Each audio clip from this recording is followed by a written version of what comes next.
नमस्कार। India debate में आप सबका स्वागत है।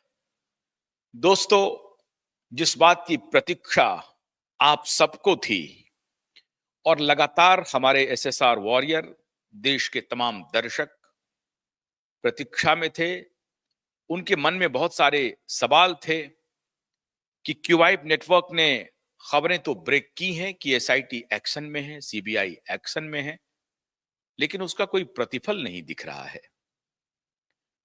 आज क्यूवाइब की मुहिम, सच की लड़ाई लड़ने की क्यूवाइब की लगातार अनबरत पूरी दुनिया से बगावत मोल लेकर के लड़ने की जो मुहिम है, वो रंग ला रही है। और मैं आप सभी दर्शकों का आभार प्रकट करना चाहता हूं कि आपने जिस प्रकार से हमारा साथ दिया है, हमारे साथ खड़े रहे हैं, हौसला दिया है कि हम इस लड़ाई को लड़ते रहें, आगे बढ़ाते रहें। आपके सहयोग के बिना, आपके समर्थन के बिना इस अंजाम तक हम नहीं पहुंच सकते थे जहां हम पहुंच रहे हैं। सारी शक्तियां, और जिन शक्तियों का आज मैं जिक्र करने जा रहा हूं, पुख्ता सबूत के साथ, आप उस बात से आपको ये लगने लगेगा, एहसास होने लगेगा कि ये लड़ाई कितनी बड़ी है और कितने बड़े लोगों के खिलाफ है। लेकिन मैं सारा क्रेडिट आपको देना चाहता हूं, एसएसआर वॉरियर को देना चाहता हूं, हम अपने दर्शकों को देना चाहते हैं, जिन्होंने हमें हमेशा हौसला दिया, हमेशा हौसला दिया। न सिर्फ हमारे वीडियो को अधिक से अधिक लोगों तक पहुंचा करके, वरन कि आपकी जो प्रतिक्रिया रही हमारे शोज के दौरान, आपने जो टिप्पणी की है, उस टिप्पणी ने हमें आपका ऋणी बना दिया है और हम आपके इस ऋण को कभी चुका नहीं पाएंगे। और आपके इन्हीं हौसलों के साथ, आपके इन्हीं समर्थनों के साथ हम इस लड़ाई को अंजाम तक पहुंचाएंगे। भरोसा रखिए, उम्मीद जग गई और क्यूवाइब की मुहिम रंग लाने लगी। मुंबई हाई कोर्ट के पुराने चीफ जस्टिस, जो लगातार 4-4 महीने की तारीख दे रहे थे, इस देश के सुप्रीम कोर्ट के चीफ जस्टिस रहे चंद्रचूड़ साहब, उनके पुत्र जिस प्रकार से इस केस में शामिल हो रहे थे, ऐसा लग रहा था कि सारी शक्तियां, बड़ी शक्तियां एक तरफ खड़ी हो गई हैं इस पूरे मामले को दबाने के लिए। और आज मैं बड़ी गंभीरता से, जिम्मेदारी पूर्वक यह आक्षेप लगा रहा हूं, आरोप लगा रहा हूं कि मुंबई हाईकोर्ट के पुराने चीफ जस्टिस ने जो कृत्य किया है, वो संदेह के घेरे में है। जब तक वो मुंबई में रहे, जस्टिस उपाध्याय चीफ जस्टिस, जब तक वो महाराष्ट्र में रहे, मुंबई हाईकोर्ट के चीफ जस्टिस रहे, इस मुकदमे की सुनवाई नहीं हुई। तारीख पर तारीख, तारीख पर तारीख, और 4-4 महीने की तारीख दी गई। 2 महीने तो मामूली था। वो सुनवाई टलती रही, वो साल भर तक की सुनवाई को टालते रहे। क्या इस सुनवाई को टालने के पीछे उनकी मंशा क्या थी? ये उनका खुद का निर्णय था या उनके ऊपर दबाव था? क्योंकि दबाव से अब अदालतें बच नहीं रही हैं, यह स्पष्ट हो चुका है। लेकिन पूरी न्याय व्यवस्था खत्म हो गई, यह कहना गलत होगा।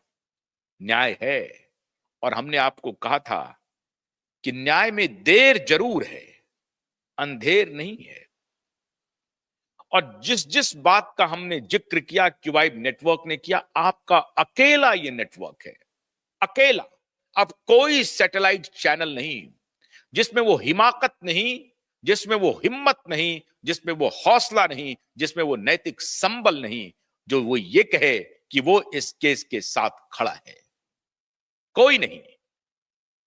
मित्रों, दुर्भाग्यपूर्ण स्थिति है। ऐसे ऐसे पत्रकार जो दलाली कर रहे हैं, किसी और प्रकरण में आज मैं जिक्र करूंगा, उसका इससे लेना देना नहीं है, लेकिन पत्रकारों की एक बहुत बड़ी फौज जो इस पूरे प्रकरण को दबाने का काम किया, भटकाने का काम किया, लटकाने का काम किया, गुमराह करने का काम किया।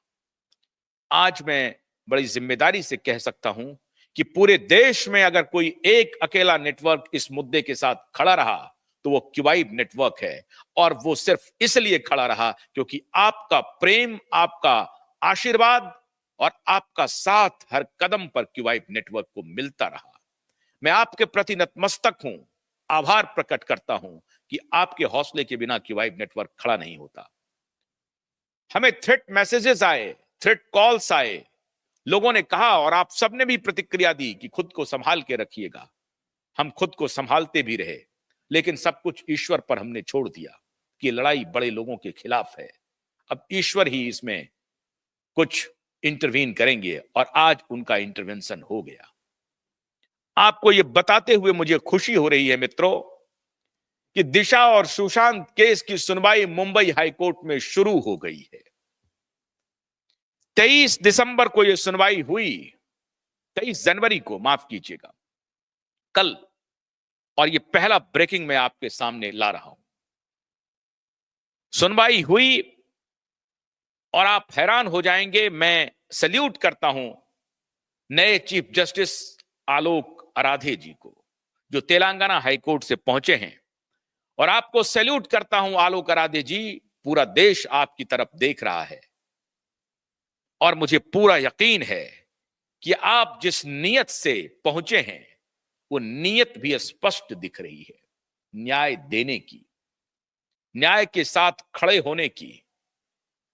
और अब ईश्वर इसमें सीधे इंटरवीन कर रहे हैं और आप ईश्वर के दूत बनकर के खड़े हैं। पूरा देश आपकी तरफ आलोक आराधे जी देख रहा है और आपके सुनवाई से अब यह साबित हो गया है कि न्याय में देर जरूर है, अंधेर नहीं है, और न्याय होकर रहेगा। आलोक आराधे जी, क्यूबाइब नेटवर्क न सिर्फ आपको शुभकामनाएं देता है वरन कि आपके प्रति आभार भी प्रकट करता है, नतमस्तक होकर के सैल्यूट भी करता है। सैल्यूट है आलोक आराधे जी आपको।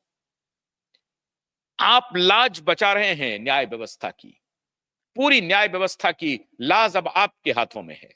और आपने जो कल सुनवाई की उससे आपने संकेत कर दिया कि न्याय का ध्वज आपके हाथों में है।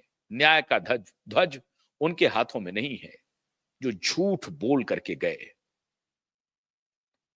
न्याय के मंदिर से दूसरे मंदिर में भी गए, लेकिन वो पिछले 4 साल से मौन रखे रहे, मौन व्रत रहे। आज 5वां साल ये शुरू हो गया है और 5 साल तक जस्टिस चंद्रचूड़ और उनके बाकी सहयोगियों ने कुछ भी नहीं किया। वो न्याय के ध्वजवाहक नहीं हो सकते हैं। न्याय के ध्वजवाहक आलोक आराधे हैं और इसीलिए मैं आपको सैल्यूट कर रहा हूं। यकायक तारीख लग गई, यकायक आपने डेट दे दिया। और न सिर्फ डेट दिया, जो जस्टिस उपाध्याय 3 महीना 4 महीने अगली तारीख देते थे, इन नियत खराब थी। और पूरी जिम्मेदारी से कह रहा हूं, कोई उनके प्रति हमारी दुर्भावना नहीं है, लेकिन ये न्याय का पक्ष अगर आप सुनेंगे तो एक मामूली व्यक्ति भी ये बता सकता है कि साहब इतना बड़ा केस है और आप इसको तारीख भी दे रहे हैं तो 3-3 4-4 महीने का। नियत क्या है आपकी? मैं ईमानदारी से, पूरी जिम्मेदारी से और पारदर्शिता के साथ ये कहना चाहूंगा कि मेरा आक्षेप है जस्टिस उपाध्याय पर कि उन्होंने इस केस को लंबे दिनों तक टालने की पूरी कोशिश की और ये सबूत 3-3 महीने 4-4 महीने की तारीख देना, ये उनका सबूत है। इसलिए मैं जस्टिस उपाध्याय मी लॉर्ड को यह कहना चाहूंगा कि आपने लटकाने भटकाने की कोशिश तो की, लेकिन न्याय के शूरमा अब उन्होंने मोर्चा संभाल लिया है। आलोक आराधे जी ने सुनवाई की तफसील से